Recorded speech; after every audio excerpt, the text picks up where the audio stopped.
What's going on, guys? Cameron back again from Attack on Anime, here to bring you that ReZero episode 7 review. This episode was really good just because the nature of it was so simplistic. Essentially, this whole episode was covering like Subaru going through PTSD. He's having nightmares, he's getting shakes, he fears death so much by this point because he's experienced it in so many different gruesome ways. And essentially by this point, it kind of kills his vibe of like wanting to make new friends, because he's just like, every time I make these new friends, they're just ripped away from me. Like, they don't remember me. Some of them end up hating me. Some of them want to kill me. And he's so confused by that because he's seen the nice side of all of these people. So when they turn straight savage towards him, he's so caught off guard by it that he does not know how to react to it. The only person showing him like any kindness this episode is Betty. Betty is the only one that like essentially remembers her interactions with him. I feel like that has mostly to do with her being in the Forbidden Library most of the time. And I feel like the Forbidden Library is like in its own realm essentially. So that's why she remembers him and wants to protect him, I think. Because in this episode, she's the only one that takes up for Subaru after Rem dies. Rem essentially was trying to kill Subaru because she's just like, you're from the witch's cult, you're a rival to Amelia, you're from the group that hurt my sister. So she's filled with all these emotions and speculation that Subaru is from this cult, that she ignores all reasoning. She doesn't care. She's just like, I'm gonna kill you, and just I'm not even gonna waste my time with it. But Subaru is so confused. He's just like, why don't you remember me?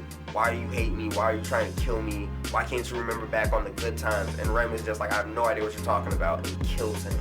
But when he comes back, essentially in this timeline that he's in now, Rem dies by the same way that he died. She died in her sleep, so he's just like, wait, Rem isn't the shaman? So he's just like essentially trying to figure out who's the shaman by this point.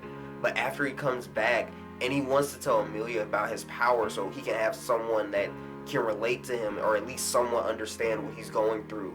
But as soon as he tries to tell her, he can't, because this aura essentially stops him. It like crushes his heart essentially.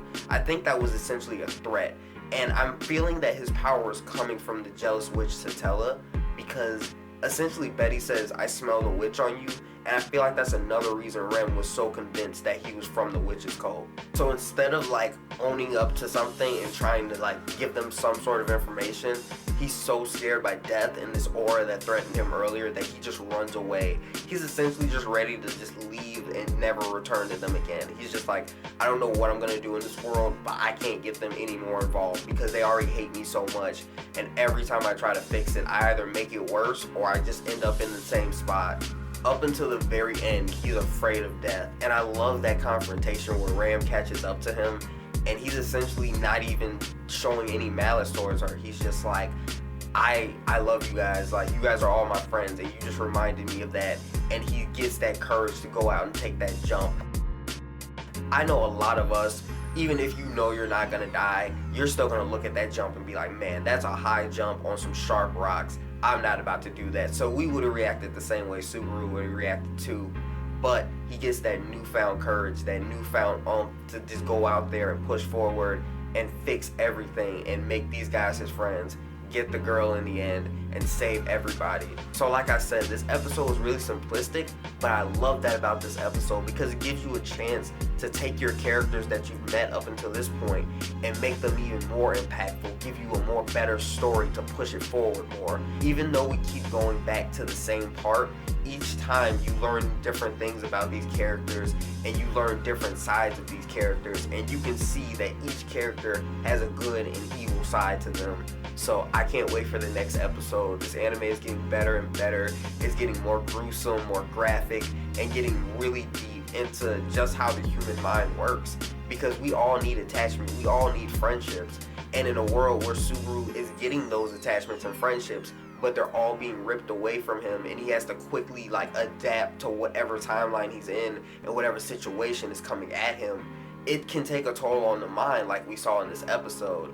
But yeah, guys, let me know your thoughts in the comments down below. Don't forget to like and subscribe for more content. Until next time, guys, peace.